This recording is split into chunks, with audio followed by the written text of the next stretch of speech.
Bonjour tout le monde, aujourd'hui je vais vous lire le prologue de Panique au Muséum, qui est la première aventure de Pavel Erkoum, mon détective lutin, et qui sortira aux éditions Pulp Factory très prochainement. Il n'y a pas encore de date fixe au vu des circonstances, mais très prochainement on espère.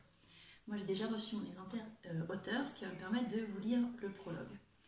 Je vais aussi essayer de ne pas bafouiller, mais je ne vous garantis rien du tout. Alors d'avance, excusez-moi si je bafouille. Le Muséum d'histoire naturelle de Bellouadé était l'un des bâtiments les plus modernes de la cité cosmopolite. Construit en arc de cercle sur plusieurs étages, il était géré comme une véritable machine de guerre qui employait chaque année quelques centaines de personnes. Ce soir-là, le directeur de la section botanique finissait de répondre à ses courriers en compagnie d'une tasse de tisane fumante. L'heure tardive le laissait seule présence vivante dans le complexe réseau de salles et de galeries que formait le muséum. Cela n'était pas pour lui déplaire. Artemius Croupon détestait le fourmillement incessant des allées et venues pendant les heures d'ouverture, sans compter les bavardages bourdonnants des visiteurs.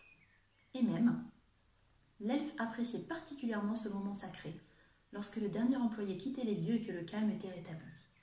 Ne subsistait alors que le bruissement de l'eau qui bouillait dans sa théière en fonte, ou les grattements de sa plume sur le papier.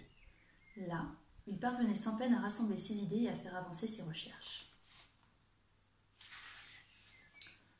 Ce soir-là, donc, Artemius Croupon se trouvait seul, comme à son habitude. Aucune sombre nouvelle n'était venue contrarier cette journée parfaite. Pourtant, une ride soucieuse lui barrait le front alors qu'il noircissait peu à peu l'épais papier parcheminé posé devant lui. Assurément, il s'agissait là d'un courrier de la plus haute importance. Sa plume traçait avec délice des mots complexes et tarabiscotés. Élevé dans la plus pure tradition elfique, Artemius appréciait les termes compliqués et archaïques, ce qui venait considérablement alourdir son style même dans les rapports les plus anodins. Un bruit sourd interrompit son geste parfait et une goutte d'encre noire vint tacher le papier. Artemius Croupon regarda sa lettre d'un air navré. L'idée de devoir recommencer le contrariait fortement, moins cependant que le bruit qui venait d'interrompre sa parfaite quiétude. Avec un soupir, il se leva de son bureau. Un nouveau coup sourd se fit entendre, comme si quelqu'un cognait violemment contre les murs. Artemius Croupon était outré qu'un intrus ose se comporter ainsi au sein du muséum, bien après sa fermeture. Des bordées d'injures montaient d'elles-mêmes à ses lèvres alors qu'il se hâtait d'un pas trottinant vers la source du bruit, pestant au passage contre l'équipe de nuit qui ne faisait manifestement pas son travail. Bien loin des clichés qui circulent à l'habitude sur l'apparence des elfes, Artemius Croupon était bedonnant et ses talons athlétiques étaient proches du néant. Il arriva tout crachotant dans le hall d'accueil du muséum. Les bruits venaient de là sans aucun doute. On cognait çà et là sur les murs, sur les vitres, sur les meubles. Dans l'obscurité de la nuit, Artemius Croupon aperçut une silhouette se faufiler derrière l'un des grands panneaux présentant succinctement l'histoire du muséum.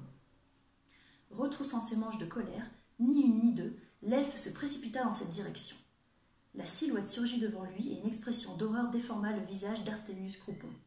D'après la presse, ses traits étaient toujours figés ainsi quand il fut retrouvé le lendemain matin, ses cheveux devenus blancs comme neige. Et voilà la fin du prologue, qui précède donc cette première aventure de Pavel Erkoum. Pas sa première enquête, mais sa première grosse enquête. Et si ça vous a plu, je pense en relire un autre extrait prochainement. Voilà, bonne journée!